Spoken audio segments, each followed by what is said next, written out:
근데 이제 뭐 요즘엔 좀 한물 간 내용들일 수도 있지만 좀 다시 어떻게 비즈니스에 접목시킬 수 있을까 이 웹3 세계에서 오너십과 뭐 인센티브 관련해서 좀 파보다가 인센티브 디자이닝 인 웹3라는 주제로 오늘 발표를 하게 되었습니다. 그래서 저는 핀테크 스타트업을 창업을 했었고 지금도 뭐 핀테크 스타트업을 경영하고 있고 컴퓨터 공학을 전공했었고 그리고 비즈니스의 단순히 어떤 기술적인 부분들도 는 사실 그렇게 큰 관심은 많이는 없는데 비즈니스에 접목시키기 위한 웹3에 관심을 좀 갖기 시작을 했었어요. 원래는 뭐 17년도 정도부터 관심을 가졌다가 한창 이제 풀이 꺾였을 때는 마음이 떠나 있다가 다시 이제 작년, 재작년 해서 좀씩 관심을 더 많이 갖고 있는데요. 그래서 제가 이제 느꼈을 때는 사람으로서 이제 가장 관심이 많은 게 이제 보상받을 나의 능력과 보상에 대한 갈망이 사람의 행동을 좀 좌지우지한다고 이제 되어 있을 정도로 사람은 보상에 굉장히 많은 관심을 갖고 있습니다. 그게 실제로 웹2 세계에서도 많이들 일어나고 있죠. 뭐 예를 들어서 우리가 웹3에서는 뭐 토큰을 받는다라고 하지만 웹3, 그 웹2 세계에서는 실제로 뭐 회사라고 하면은 뭐 스톡 옵션이라고 하는 일종의 토큰과는 좀 유사한 오너십의 개념을 갖고 있는 뭐 주식을 또 보상을 받을 수 있고 뭐 캐시라고 하는 현금성 보상도 받을 수 있는데 실제로 이 웹3 세계에서는 그 세상에서는 아직도 토큰이라고 하는 어떤 체계 자체가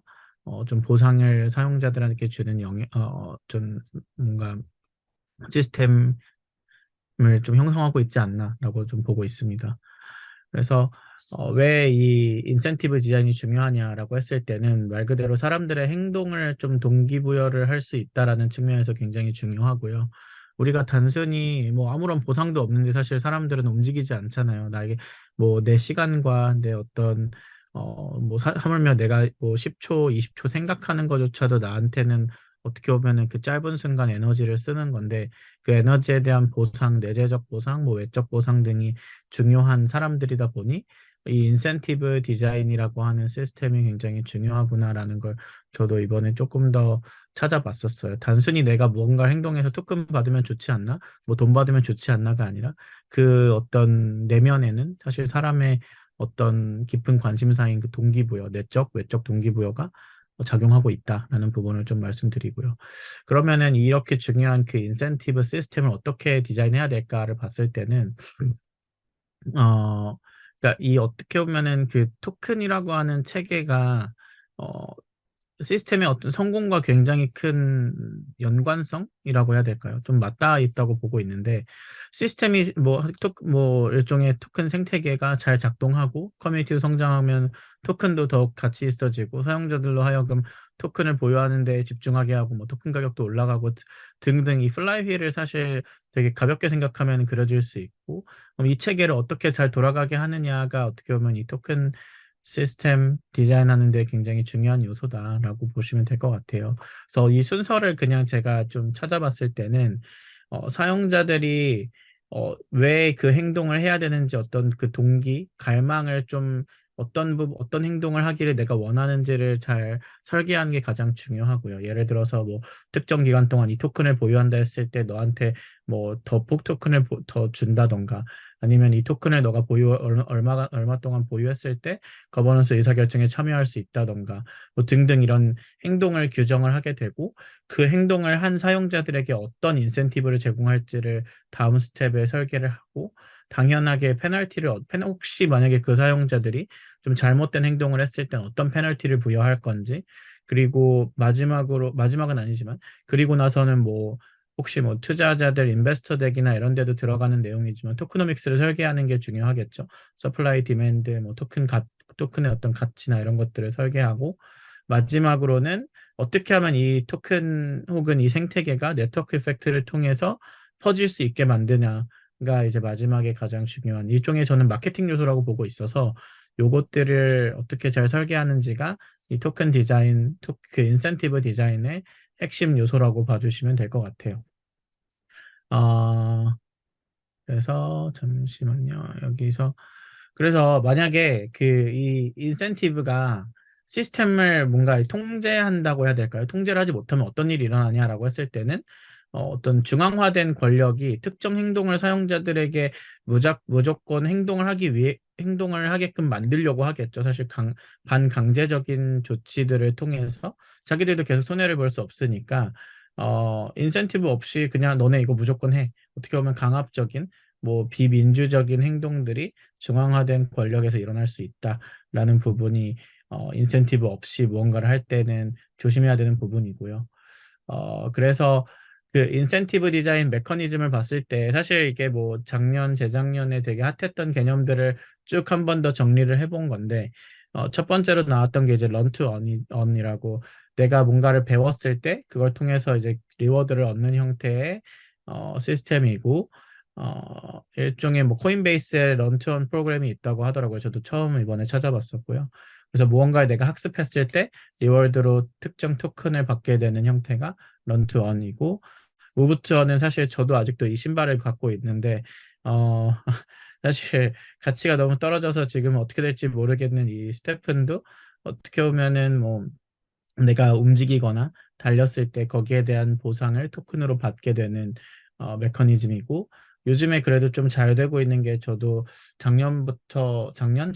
했던 게 스웨트코인은 그냥 뭐 만보기처럼 쓰고 있는데 스웨트코인도 잘 되고 있다고 하더라고요. 그래서 무브투어는 많은 분들이 알고 계실 거고, 플레이 투 온이라고 하는 개념도 있더라고요. 플레이 투 언보다 플레이 투 온이라고 하는 개념이었는데, 그래서 이게 뭔가 그냥 플레이어들이 토큰으로 보상을 받는 게 아니라 그냥 아이템 자체로 보상을 받게 되는 형태의 어떤 게임이고, 뭐 업랜드라고 하는 게 대표적인 예시였었고, 그 다음 나오는 게 이제 플레이 투 언 P2E라고 하는 뭐 우후죽순으로 사실 게임들 블록체인 혹은 크립토 관련된 게임들 많이 나왔고 대부분이 다 P2E 게임들일 텐데,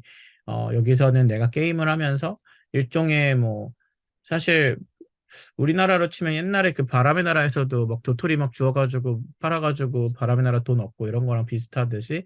사실 내가 어떤 게임을 함으로써 일종의 채굴행위를 사실 하게 되는 게 이 P2E 개념으로 봐주시면 될 것 같고, 그 다음에 이제 렌트 투 언인데, 저도 사실 그, 이 코인이 그렇게 가치 있는 코인인지 몰랐어요. 예전에 그냥 들어봤을 때 파일 코인이라고 막 하도 영업을 많이 하고 다니셔가지고 이 파일 코인이 진짜 가치 있는 코인일까라는 생각을 했었는데, 이 자기가 갖고 있는 어떤 스토리지 리소스를 다른 사람들한테 빌려줌에 따라서 그 대가로 내가 좀 그 보상을 받는 형태의 렌트 투 언이라고 하더라고요. 단어가 통용되는 단어인지는 모르겠지만, 그래서 이 파일 코인이 그 대표적인 예시고, 그다음에 요거는 뭐 트래블 투 언인데, 사실 요거는 특별한 거는 아닌 것 같고 그냥 기존의 어떤 마일리지 시스템 자체를 좀 뭐 그냥 크립토화, 토큰화 시킨 정도라고 봐주시면 될 것 같아요. 그래서 내가 뭐 이 사이트에 나와 있는 특정 뭐 웹사이트에서 부킹을 한다던가, 아니면 뭐 비행기 항공권을 끊는다던가, 혹은 뭐 액티비티를 예약한다던가 했을 때 그 보상이 마일리지 대신에 토큰으로 쌓이게 되는 형태의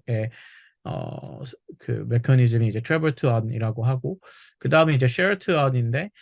이거는 그냥 사실 뭐 단어가 어려운 거지 우리가 흔히 알고 있는 레퍼럴 프로그램을 보통 쉐어 투 언이라고 하는 것 같고요. 그리고 단지 이제 레퍼럴 프로그램을 좀 넘어서서 제가 생각했을 때 그 쉐어투언의 가치는 내가 갖고 있는 정보나 혹은 데이터를 공유함에 따라서 받게 되는 보상도 저는 쉐어투언의 일종의 한 종류가 될 수 있지 않을까 싶었거든요. 예를 들어서 내가 작성하고 있는 혹은 내 어떤 의료 기록이 될 수도 있고, 내 어떤 어 뭐 내가 좀 분석한 어떤 데이터가 될 수도 있고, 이런 것들을 다른 사람들한테 공유하고 그 공유한 것에 대한 가치를 토큰으로 지급받는다라고 했을 때 그것도 쉐어투언의 한 종류가 될 수 있지 않을까 싶었고요.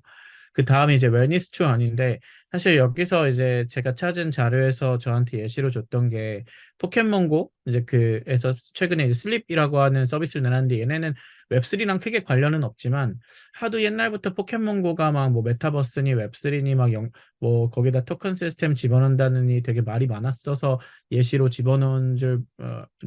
것 같은데, 어 저도 사실 이거 막 포켓몬고 되게 좋아해가지고 그 슬립하고는 그 기계도 있거든요. 그것도 사서 해봤는데 막 잘 활용은 못 해봤어요. 근데 이제 처음 알게 된 건데, 이거를 내가 잠을 잘 자면 잘 잘수록 뭔가 내 주변에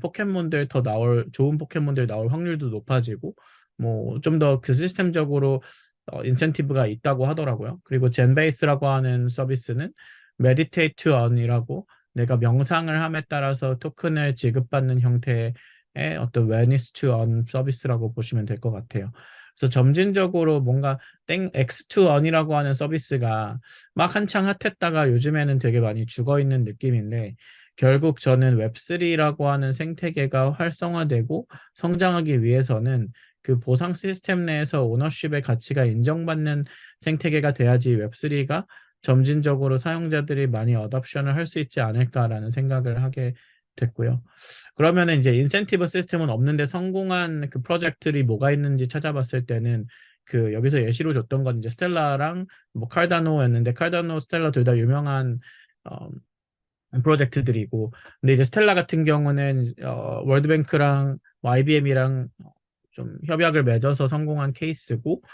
얘네가 단순히 뭐 크로스보더 페이먼트 역할을 하는 것뿐만 아니라 어떤 그 포용금융, 난뭐 우리나라만 쓰는 단어인지 모르겠지만 뭐 신파일러라고 하는 사용자들 혹은 진짜 내가 뭐 언뱅크드 돼 있거나 뭐 금융으로서의 전혀 어떤 혜택을 받지 못하는 사용자들한테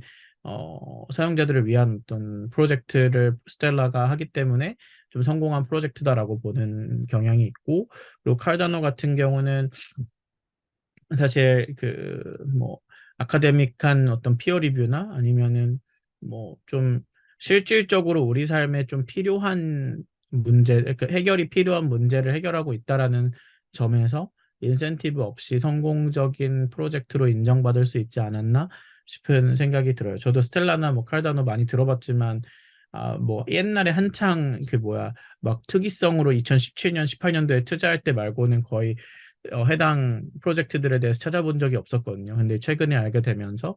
이 친구들이 하고 있는 일들이 되게 가치 있는 프로젝트들이구나라는 걸 한 번 더 알 수 있었던 것 같아요. 그래서 어, 네, 제가 준비한 거는 뭐 길진 않았지만 여기 이 정도까지였고 저도 전반적으로 이번에 하게 되면서 좀 결국에는 웹3라는 생태계와 웹2라고 하는 생태계, 제가 지난번에 그 기수가 기억은 안 나는데, 이 불파스에서 웹 2.5 관련돼서 발표를 한번 한 적이 있었는데, 결국에는 사용자들을 어떻게 모으고, 어떻게 그 자연스럽게 웹3 생태계 안에 웹2 생태계에 존재하고 있는 사용자들을 녹여내는지가 되게 중요한 포인트인 것 같아서 좀 더 많이 찾아보는 계기가 됐던 것 같습니다. 네, 이상입니다.